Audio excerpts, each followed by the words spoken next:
제가 이제 공식적으로 인사를 드리지 못한 것 같아서 제가 이제 어떻게 출가의 마음을 냈는지, 그리고 출가해서 천만 경기 속에서 어떻게 서원을 지켜나가고 이 과정, 이 자리에 있기까지의 과정들을 이야기 드리려고 합니다. 대종경 부촉품 14장 법물 말씀에는 이런 내용이 있습니다. 그러므로 우리가 도를 알아가는 것이 마치 철없는 아이가 차차 어른이 되어가는 것과 같다 하리라 하신 대종사님의 말씀처럼 도를 모르고 지내던 제가 도를 알아 철없는 아이에서 철이 들어가는 내역을 말씀드리겠습니다. 지금으로부터 30년 전에 저는 이제 부모님의 몸을 빌려서 그 어렵다던 사람의 몸을 받아 태어났습니다. 전생에 인연이 짧아서인지 원불교가 이제 종교는 아니었고 다행히 다른 종교의 집안도 아니었습니다. 여느 아이들처럼 가족들의 사랑 속에서 건강하게 지냈습니다. 저는 이제 일남이녀로 제가 맞이고 둘째는 남동생이고 이제 막내는 여동생인데 이렇게 남동생이랑 같이 형제처럼 많이 컸어요. 그래서 어렸을 때부터 이제 운동하는 것도 좋아하고 동생이랑 같이 이제 막 쌍둥이냐고 물어보기도 했습니다. 사람들이. 어렸을 때 제 기억에 원불교와의 만남은 초등학교 고학년으로 기억합니다. 아버지께서 이제 친구분을 따라서 이제 원불교를 알아오셨는데 그때 이제 저희 가족이 모두 원불교에 입교하여 이론 과정이 되었습니다. 부모님께서는 그렇게 교당을 열심히 다니지 않고 행사 교도님처럼 이제 교당을 다니고 계십니다. 그리고 이제 저는 어린이 법회와 학생 법회를 좀 다니다가 시골 교당이라서 학생들도 많이 없고 주로 이제 일반 법회만 와야 돼서 재미가 없었어요. 그러니까 이제 중고등학교 올라가서는 이제 공부를 핑계로 교당과 멀어지기 시작했습니다. 그래서 이제 교당을 점점 잊고 살았는데 고등학교를 졸업하고 이제 일반 대학을 제가 이제 다녔습니다. 일반 대학에 들어가서는 정말 친구들이랑 재밌게 너무 놀았어요. 그렇게 이제 4년을 보냈는데 문득 갑자기 졸업하기가 싫은 거예요. 어디 여행도 다니고 싶고 해외에도 나가보고 싶고 경험을 해보고 싶어서 이제 부모님께 말씀을 드렸어요. 저 영어 공부를 하고 싶은데 해외에 좀 보내달라고. 그러니까 이제 부모님께서 알았다고 하시는데 이제 딸을 혼자서 해외에 보내기가 좀 불안하셨나 봐요. 그래서 조건을 하나 딱 거셨어요. 해외에 보내줄 테니까 대신 교당에서 하숙을 하라고요. 그래서 저는 이제 그때는 아무 생각 없이 그저 외국에 나간다는 생각에 좋아서 알겠습니다라고 말씀을 드렸습니다. 근데 이제 그 선택이 제 인생에 큰 변화를 가지고 올지 몰랐고 부모님께서는 그때의 결정을 좀 후회하신다고 하시더라고요. 그렇게 저는 이제 워싱턴 교당에 있는 곳에서 이제 어학연수를 하면서 교당에서 이제 하숙을 하게 되었습니다. 처음 딱 워싱턴 교당에 갔는데 교당이 어색하지가 않는 거예요. 그래서 이제 교우님들과 함께 생활하면서 교당 일도 도와드리고 학원만 끝나면은 바로 교당에 와서 교우님들 따라서 순교도 다녔습니다. 가족같이 많이 지냈어요. 그러다 보니까는 이제 교당에 다녀가시는 교우님들이나 교도님께서 저를 보고는 간사인지 알고 출가하면 참 잘하겠다고 막 그러시는 거예요. 저는 이제 그때마다 이제 저는 간사가 아니라 하숙생이라고 그렇게 이제 변명을 했습니다. 출가하라는 이야기도 많이 들었어요. 그때 이제 그렇게 말씀하시면 저는 이제 완강하게 저는 원래 군인이 꿈이라고, 저는 한국에 돌아가면은 제 이제 미래가 딱 그려져 있으니까는 걱정 마시라고, 저는 미래가 계획된 사람입니다라고 자신 있게 말씀을 드렸어요. 그러니까 어떤 교우님께서는 그러시는 거예요.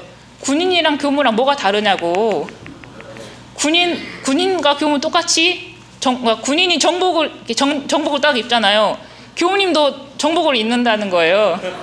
그리고 이제 군인도 단체 생활하고 교무님들도 이제 아침에 딱딱 일어나서 이제 단체 생활 하시고 이게 뭐 지키는 것도 똑같고, 다만 다른 것은 군인은 그 나라만 지키는데 교우님들은 이제 일체 생명을 다 지킨다고 말씀하시더라고요. 그래서 약간 좀 이제 그 마음에 교무님들이 이렇게 행복하게 사시는 모습을 보고 이제 속으로 좀 갈등을 하긴 했었어요. 이 교무도 괜찮은 것 같은데 한번 한다고 말씀드려보긴 할까? 그랬지만 이제 만약 한다고 말씀드리면 교무님께서 이제 아침 자선부터 공부부터 정말 간사처럼 시키실까봐 한국 돌아가서 군인 해보고 이 길이 아니면 이제 출가한다고 말씀드려야 되겠다라는 생각이 좀 들었었어요. 근데 이제 1년 6개월 정도 있다가 이제 한국으로 돌아오기 한 달 전에 문득 말씀드려야 되겠다라는 생각이 들더라고요, 교무님께. 그래서 이제 교무님께 그땐 저도 왜 제가 그렇게 말씀드렸는지 모르겠어요. 이제 교무님께 말씀을 드렸어요. 저 이제 출가하겠습니다. 교무님들께서 행복해 하시는 모습을 보고 그리고 이제 그 행복한 모습이 궁금해서 저도 출가를 해보고 싶습니다라는 말씀을 드렸거든요. 그러니까는 그 이후의 과정은 정말 일사천리로 진행되었습니다. 근데 저는 그때 워싱턴 교당에서는 이 법이 좋아서 이 진리를 믿어서 출가한 것이 아니라 단지 교무님들이 좋아서 그 환경이 좋아서 출가를 결심했기 때문에 한국에 돌아와서는 크게 후회를 했어요. 이제 근데 교당이 아니라 집에서 생활하다 보니까는 집에 가까이 있는 교당도 안 나갔었거든요. 그러니까 계속 집에서 생활하다 보니까는 사회 친구들도 만나고 하면서 친구들한테 말도 못했어요. 내가 이제 출가한다고. 이 길이 확신이 없으니까는 이제 그렇게 이제 후회해서 이제 되돌리고 싶었지만은 되돌리기에는 너무 멀리까지 와버렸어요. 이제 정신 차리고 보니까는 제 이름이 영산선악대학교 편입자 명단에 이제 딱 올라가 버렸습니다.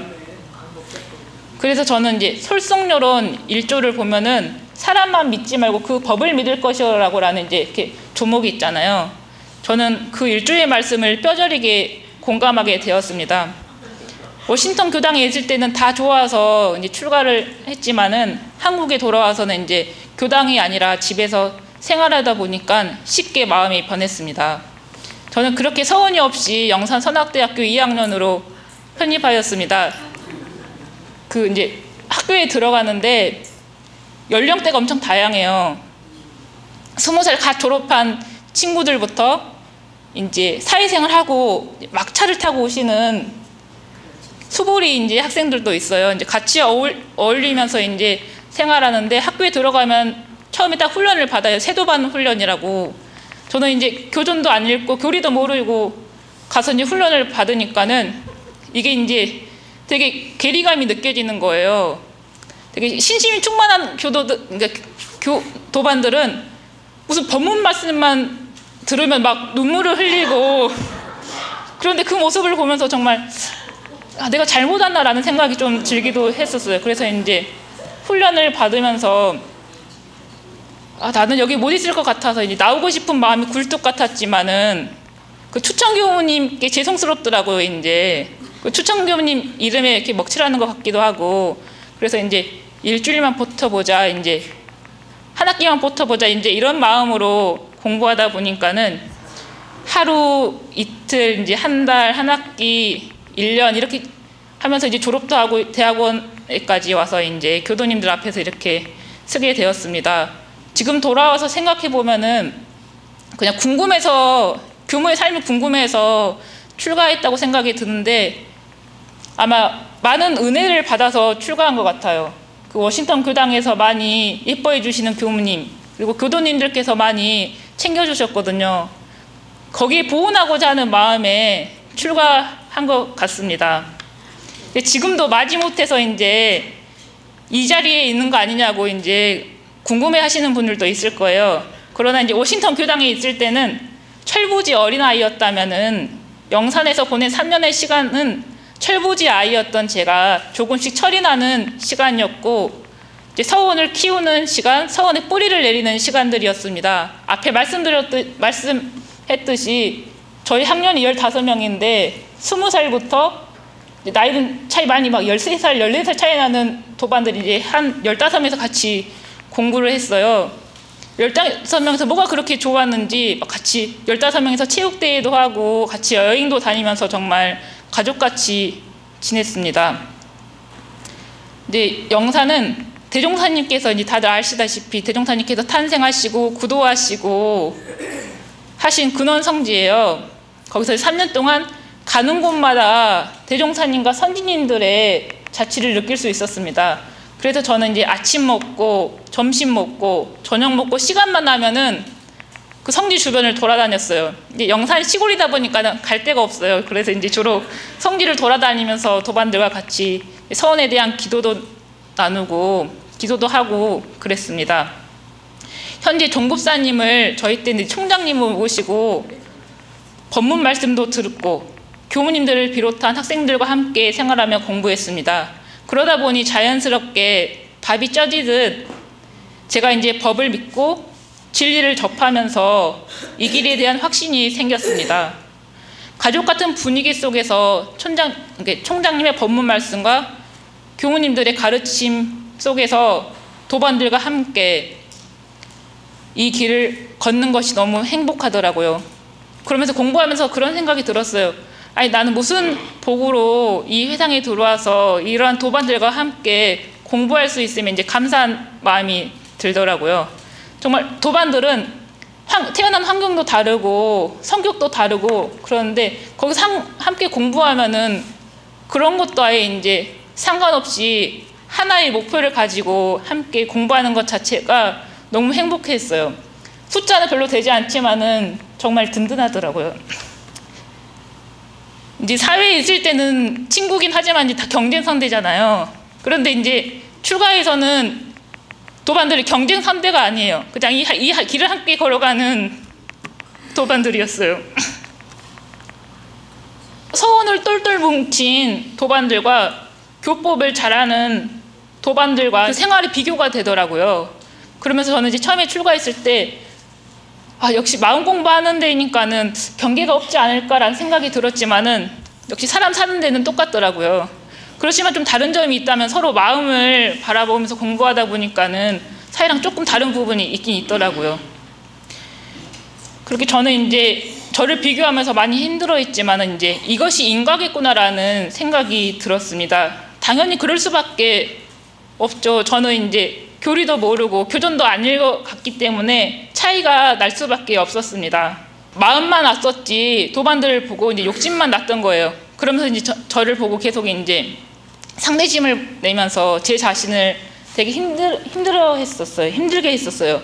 넌 이거밖에 못하냐, 더 못하냐 이렇게 이제 했지만은 저는 그런 제 모습을 한동안 바라보기 참 힘들더라고요. 이제 나름 착하다는 소리도 많이 듣고 인정도 받고 살았는데 출가해서 도반들과 이렇게 생활하는 모습을 비교하면서 제 자신이 초라해지기까지 했습니다.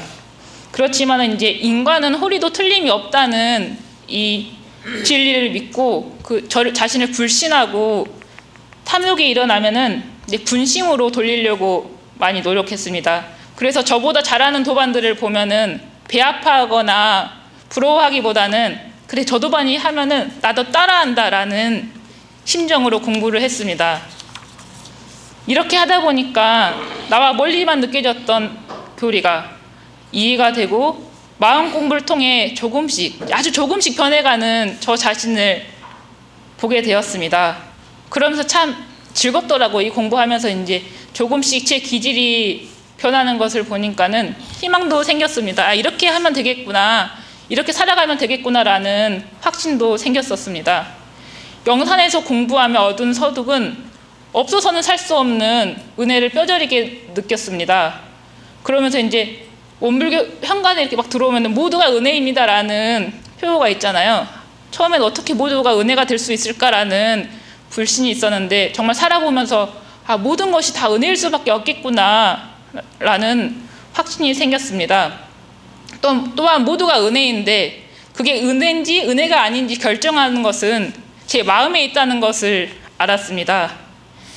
불과 몇 분 전까지만 해도 옆에 있던 도반이 그렇게 사랑스럽고 함께해서 너무 행복하고 든든했는데 몇 분이 지나면은 그 도반이 미워 보이기도 하고 아니 저 도반이 어떻게 부처일까라는 생각도 했었습니다. 또한 집에 있을 때는 아침에 계란 후라이 같은 게 나오면은 그렇게 기쁘지도 않고 먹지도 않았었는데 영산에서 한 번씩 계란 후라이가 나오면은 도반들이 그렇게 행복해할 수가 없는 거예요. 이제 아침에 계란 후라이 나온다고. 그렇게 작은 것에서도 행복을 느낄 수 있는 곳이 여기구나, 여기가 행복한 곳이라는 것을 많이 느꼈습니다. 그러면서 이제 생활하면서 영산에 이제 후원해 주시는, 음으로 양으로 후원해 주시는 분들의 많은 감사를 또 느꼈습니다. 그분들이 없었으면 아마 저희가 지금 이 자리에까지 있을 수 없었을 것입니다. 그리고 이제 허름한 막 옷을 입고 젊은 사람들이다 보면 꾸미고 싶지만은 꾸밀 수 없잖아요. 그러니까 뭐 다 낡아 빠진 뭐 이제 생활한복 같은 거 입고 작업복 입고 보온봉오 같은 거 하는데 다들 쓰레기를 주우려고 할 때 저는 약간 좀 머뭇머뭇거리는데 도반들은 그냥 맨손으로 이렇게 막 쓰레기를 줍는 거예요. 그 모습을 보면은 정말 우리 원불교의 미래는 참 밝다라는 생각이 들었습니다. 영산에서의 3년의 시간은 너무 빠르게 지나갔어요. 1학년으로 들어올 걸 그런 생각도 들었어요. 1년 더 살고 싶다라는 생각이 많이 들었습니다. 제가 아무리 말로 설명드려도 제가 3년 동안 살았던 그 생활을 교도님들께서는 다 공감하시기 어려우실 거예요. 그래서 제가 추천드리고 싶은 것은 한번 그 생활을 한번 해보시는 게 어떨까라는 이야기를 추천드리겠습니다. 영산을 졸업하고 대학원에 들어와 교당 실습을 다녀오니까 이제 현실을 깨달았어요. 그동안 온실 속의 화초처럼 자랐구나. 학교에서는 총장님과 그 지도교무님들의 울타리 안에서 많은 사랑과 관심 속에서 공부하며 도반들과 웃으면서 행복하게 공부했다는 것을 많이 느꼈습니다. 현장에 나가보니까 실전이더라고요. 이제 수많은 교도님들과 학생들과 이렇게 지내다 보니까는 제 부족한 실력도 보이고 나가는 게 좀 이제 두려운 마음이 좀 났었습니다.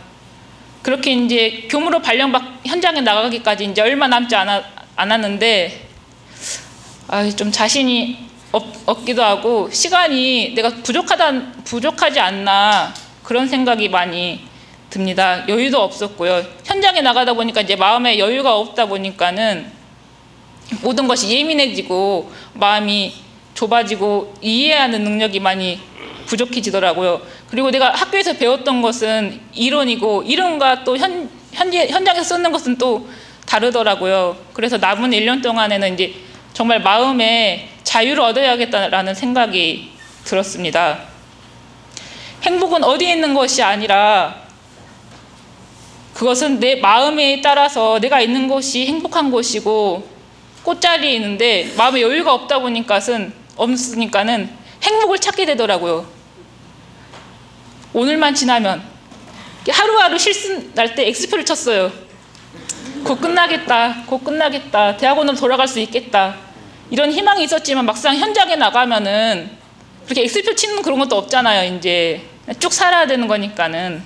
그렇기 때문에 이제 제 마음에 따라서 그런 환경이 자유를 얻을 수 있는 교무가 되고 싶습니다. 그렇기 때문에 인간을 확실히 믿어서 지금 나에게 일어나는 것은 모두 내가 지었기 때문에 누구 때문이 아니라 그 원망할 것들도 없고 마음의 자유를 얻으면 걸릴 것이 없을 것입니다. 이렇게 공부하고 있는데 아직 잘 되지는 않습니다. 여전히 원망과 불만투성입니다. 경계를 당해서 마음이 불같이 일어날 때는 알아차리고 다시 챙기고 대조하다 보면은 처음에는 마음이 불같이 일어난지도 모르고 그 경계에 끌려가는데 이 마음을 바라보는 연습을 하다 보면은 불같이 마음이 확 일어나요.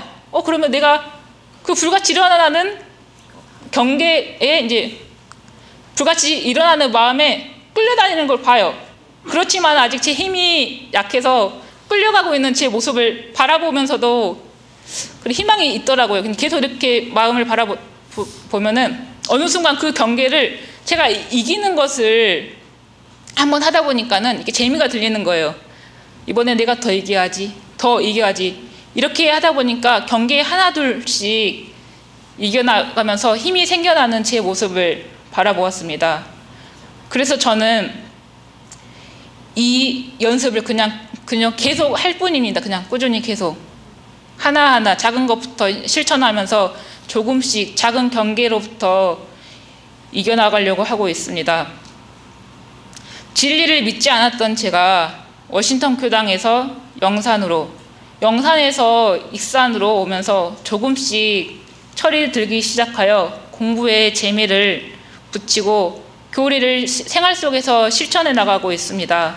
아직 부족한 것들도 많이 있지만 서두르지 않고 작은 것이라도 하나씩 실천하며 교법대로 살아가는 꾸밈없고 진실한 공부인이 되려고 노력하고 있습니다. 저는 한결같은 교무가 되고 싶습니다.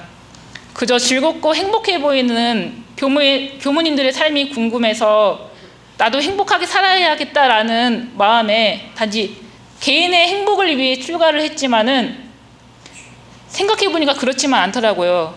나 혼자 행복한다고 해서 정말 행복한 건 아니더라고요. 제가 영산에서 정말 행복하게 지내는데 문득 딱 떠오르는 분이 있었어요. 바로 저희 어머니였어요. 나 혼자 이렇게 행복해도 되는 것인가 좀 부모님께 미안한 마음이 들더라고요. 부모님께서는 이제 다 포기하시고 자식을 위해서 희생하는데 저는 그런 것도 없고 그냥 이 행복을 누리고 있으니까 좀 죄송스럽더라고요. 그런 것을 보니까는 제가 행복하려면은 가족, 사회, 정말 더 나아가서는 국가, 세계가 모두 잘 돼야지 제가 정말 행복하겠다라는 생각이 들었습니다. 그래서 이것이 성불재종이고 재생의세가 아닐까라는 작은 깨달음이 있었습니다. 그런데 이 공부를 특별한 사람들만 할 수 있는 것이 아니에요. 이렇게 전문 출신이 해서 하는 것이 아니라 지식이 있던지 없던지 남자든 여자든 나이가 많던지 적던지 착하거나 나쁘거나 돈이 많거나 돈이 많지 않거나 이제 출가 안 하고 이제 교도님들이거나 아무 상관없이 누구나 이 공부를 할 수 있는 거예요.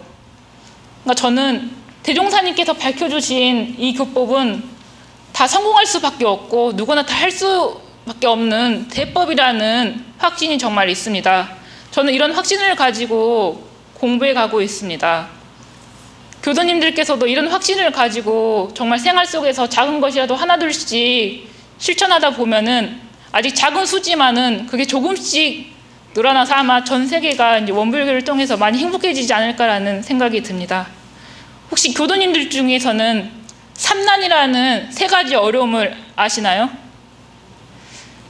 그 삼난은 아까 성가도 불렀듯이 첫째, 인간으로 태어나기 어렵고 둘째, 인간으로 태어났으나 불법을 만나기 어렵고 셋째, 인간으로 태어나 불법을 만났으나 직접 가르침을 받기가 매우 어렵다는 뜻으로 이 직접 가르침이란 성불하기가 어렵다는 의미입니다.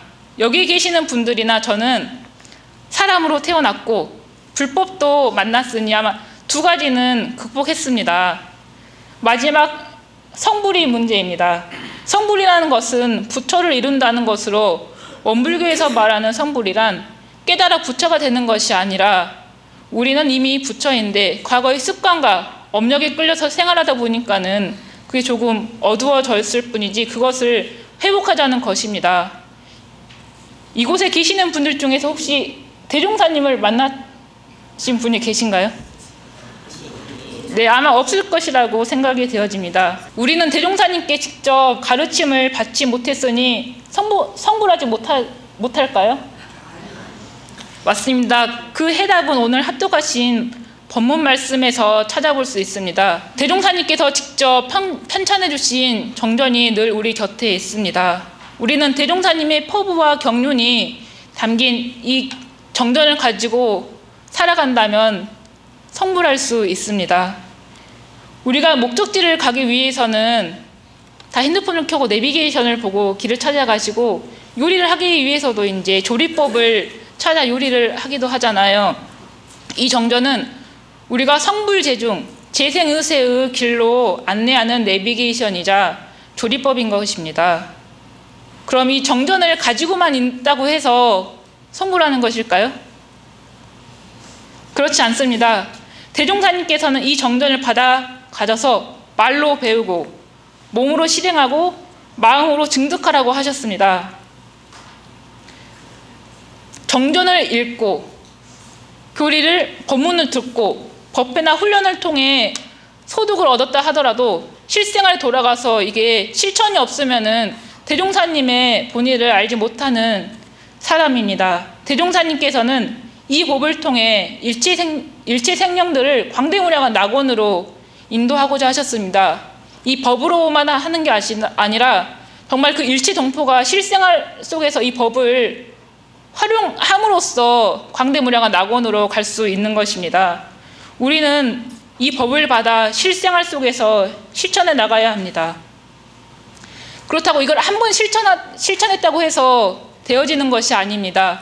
우리의 마음이 이런 쌍과 같이 동그랗다고 하는데 제가 경계를 당해서 제 마음을 찍어보면은 동그라지가 않아요. 막 세모가 되기도 하고 막 네모가 되기도 하고 정말 이게 무슨 모양이니까 알 수 없는 그런 모양이 나오기도 합니다. 그래서 이제 본문을 듣고 교전을 읽고 또 마음을 동그랗게 만들었다가 또 경계를 당해서는 그 마음을 계속 그 상황을 계속 반복하는 거예요. 정말 내가 모든 경계를 당해서 마음이 동그라미가 될 때까지 하는 것이 바로 우리의 공부인 것입니다. 우리의 공부가 많이 쉬워 보이지만은 그렇게 반복하고 훈련하는 것이 정말 어렵습니다. 그리고 또 여기서 끝나는 것이 아니에요. 나만 부처가 된다고 끝나는 것이 아니에요. 막중한 임무가 하나 더 있습니다. 그것은 바로 이 법이 후세 만대에 전해지도록 해야 한다는 것입니다. 실천에 그치는 것이 아니라 실천을 통해서 주위 사람들에게 널리 알려야 돼요, 이 법을. 제가 이제 워싱턴 교당에 가서 교우님들께서 행복해하는 모습을 보고 출가를 했잖아요. 이랬던 것처럼 교도님들께서도 이제 일상생활 속에서 원불교를 만나서 더 나은 사람이 되어야 되는 건가? 그러니까 사람들이 저 사람 처음에는 안 그랬는데 요즘 좀 달라 보이네? 그러면 이제 옆에서 그러실 거야. 아니, 원불교 다녀서 사람이 좀 변했다고. 그러니까 이런 소리를 들을 수 있게 우리는 공부를 해야 합니다. 아마 이런 사람이라야 대종사님의 참된 제자고 대종사님의 본의를 아는 사람이 아닐까라는 생각이 듭니다. 우리는 그 어렵다던 세 가지 중에서 이미 두 가지는 극복했습니다. 그리고 이제 그 마지막 한 가지 성불은 지금 해나가고 있는 중입니다. 저는 이 생 사람으로 태어나서 불법을 만났고 이제 성불하기 위해서 많이 노력하고 있습니다. 이 법을 만날 수 있음에 너무 감사하고 보온하는 마음으로 세상에 조금이라도 유익이 되는 사람이 되고 싶습니다. 정당하고 떳떳한 이 길을 교도님들과 함께 밟아간다는 사실에 너무 든든하고 행복합니다. 마지막 이 어려움을 극복해서 정말 모두가 바람하는 행복한 공부인들이 되시기 바랍니다. 이상으로 대산종사님의 법문 말씀을 끝으로 이상 마치겠습니다. 끝까지 구하라 얻어지나니라. 진심으로 원하라 이루어지나니라. 정성껏 힘쓰라 되나니라. 감사합니다.